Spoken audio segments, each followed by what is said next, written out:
Alright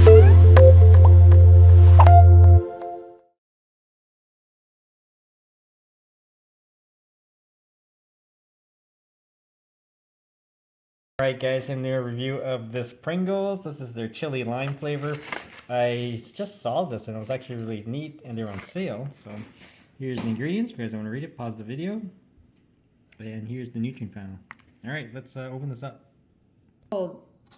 Alright, so let's do a quick taste test. There it is.